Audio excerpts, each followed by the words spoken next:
All right, guys, I've got 3 irons here from a brand that consistently flies under the radar. I'm talking about Maltby. We've got the TS1 IM, the TS3, and the TS4. We're going to be hitting all 3 of them, talking about how they're similar, how they're different, maybe other brands that they kind of compare to, and what kind of golfer is going to be best suited in each of these irons. So let's go.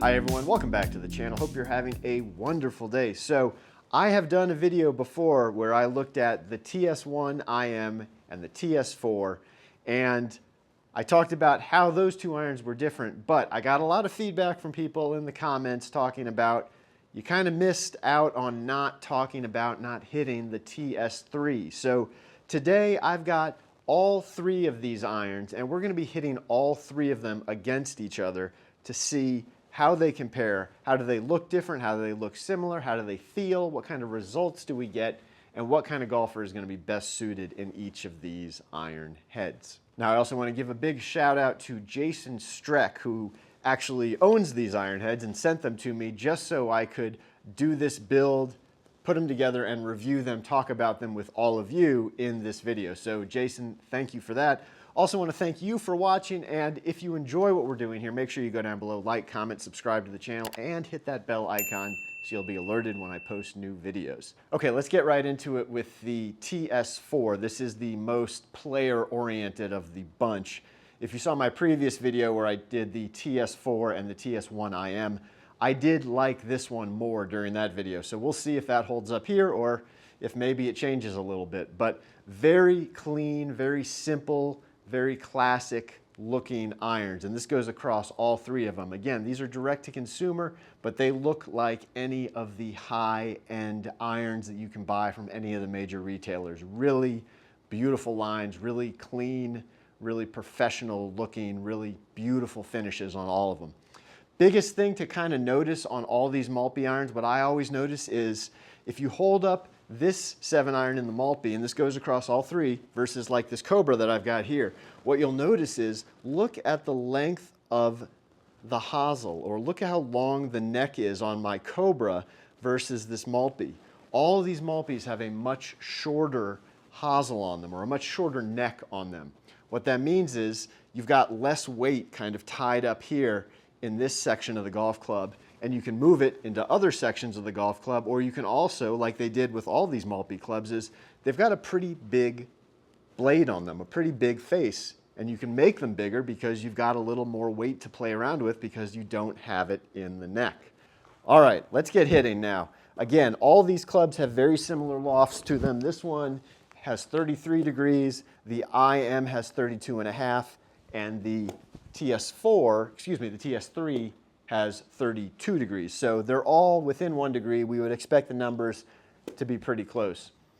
Usually with a 7-iron, I expect to fly it in here about 175 to 180, so we'll see how these guys match up with that. It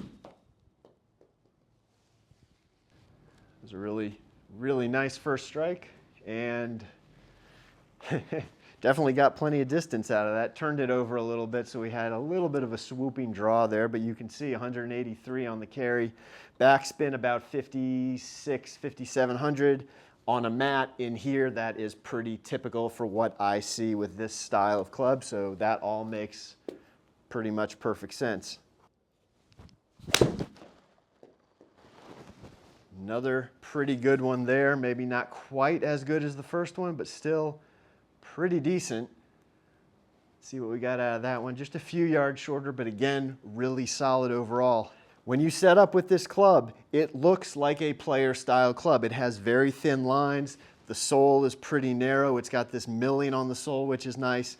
The top line, nice and thin. Again, the biggest thing I noticed with all these Maltbys is the overall blade length is just a little bit longer compared to other, blade style clubs that would kind of be similar, you would think, based on their other dimensions. So it does feel like, even though it's a small profile with thin lines, there's still a good amount of real estate on there that you feel like, you know, if I miss it a little bit, toe or heel, it's not going to be too penal.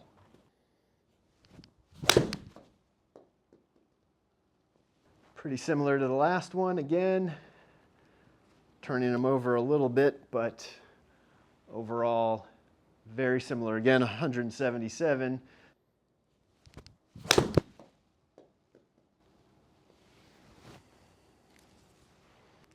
I would say that's a pretty tight little grouping overall. Right there again, 178. Okay, next up we're going to go with the TS1IM.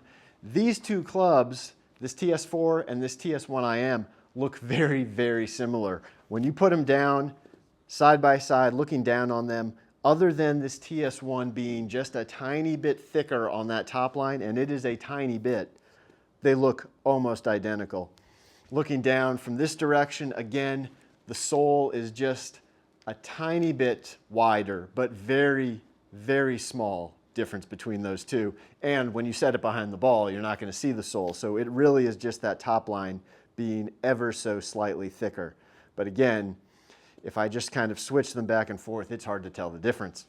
This one is the more what we would consider a hollow body style of iron. So this is going to be comparable to any number of other brands who make something that looks pretty close to this. This looks a lot like, I mean, it looks like a lot of other big name clubs that are out there, whether it's a Titleist T150 or a, you know, a Mizuno or a Cobra or some of the Pings. I mean, it definitely has a very similar clean look to it. So let's see what we get with this guy now compared to this 4.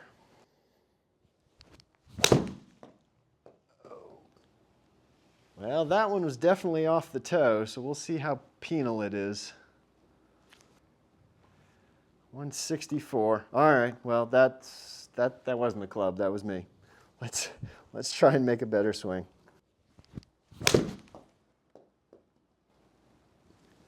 That was again a little bit off the toe, but a better overall result.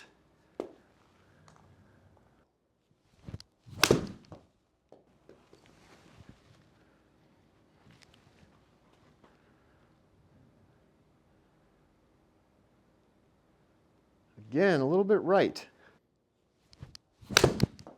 Oh, great. This thing's a wild bucking bronco of a club.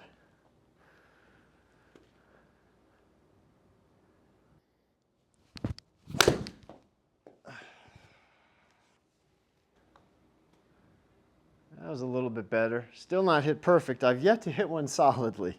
Every one of these has just been a little bit off. That one was a little thin.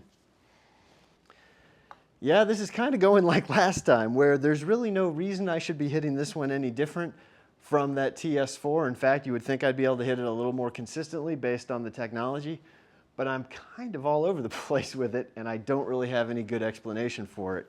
Okay, finally we've got the TS3. This was the one that I got a lot of comments about saying you missed out on not trying this one, so I'll be interested to see what we get out of it here this time. Looking down at this one, in comparison to the other two, this one definitely stands out being a little bit more forgiving looking. Now, when I say more forgiving, we're saying basically the top line's a little bit thicker. The sole is, again, definitely a little bit thicker. It looks like maybe there is a fraction more offset to it. And I also noticed that the leading edge on this club seems to be slightly more rounded off here as opposed to a straighter leading edge on those other clubs. Now that's at least to my eye. I don't know if that's actually true or not, but it does seem to be a little bit more rounded off. So other than that, again, similar finish, similar looks overall, the same shorter neck on it. So in theory, this should just be a little easier club to hit, and maybe it goes a yard or two further based on the loft.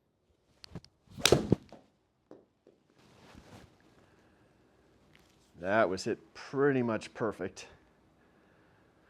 Again, turned it over a little bit. See what we got there, 185, 197. So yeah, I think the longest one we had with the TS4, I think was about 183. So we got a couple more yards out of this one. Oh, that thing felt fantastic right there. That was, again, hit just perfectly.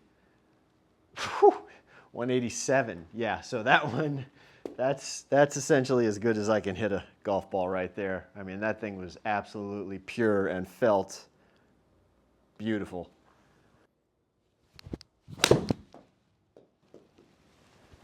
Another really solidly struck shot there.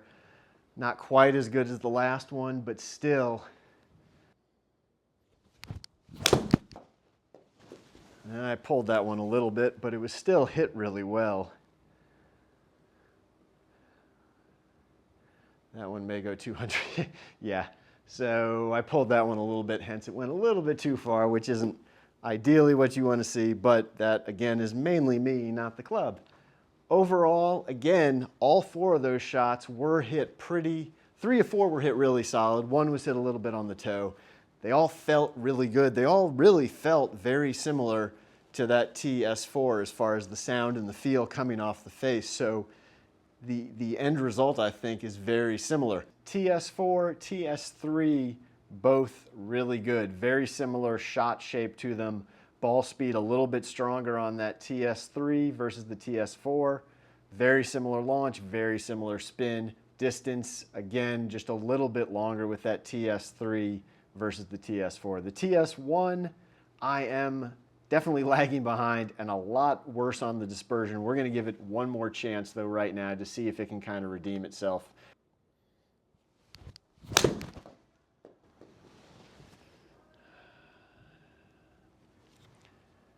Just high on the face.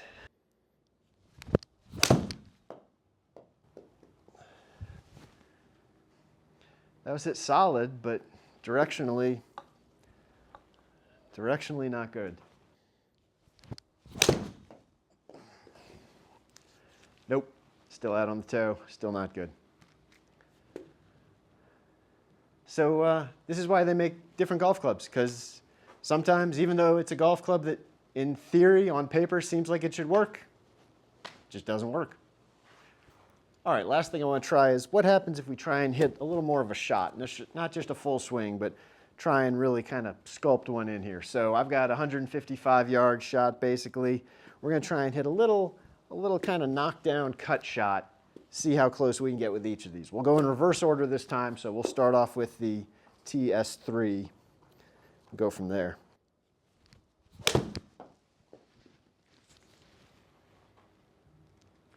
Hit well. May have hit it just, oh. I like that.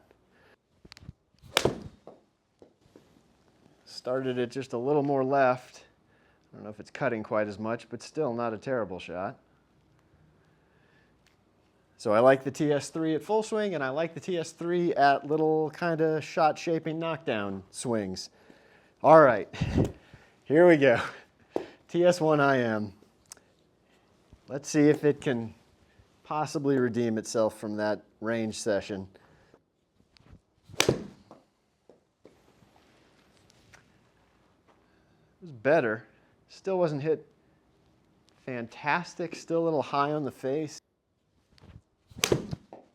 That's the best feeling shot I've hit with this club yet. So that one was pretty good right there.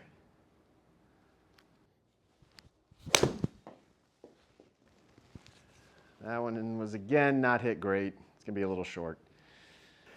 Okay, finally, TS4. Same deal.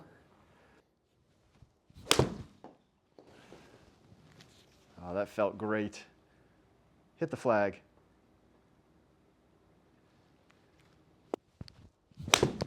Oh, that was hit badly. They can't all be good. Splash.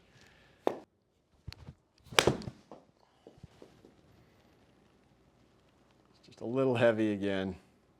You guys were right out there. You said, try the TS3, it's really good, and you were right. I tried it, and it's really good. Very similar feel to that TS4. Just a really solid feeling, sounding golf club. Got really good numbers out of it overall.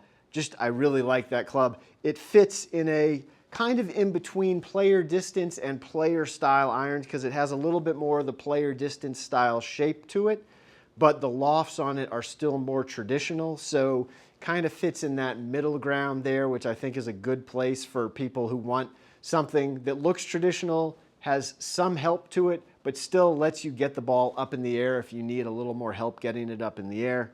Again, the TS4 performed like last time really well. That club just works well for me.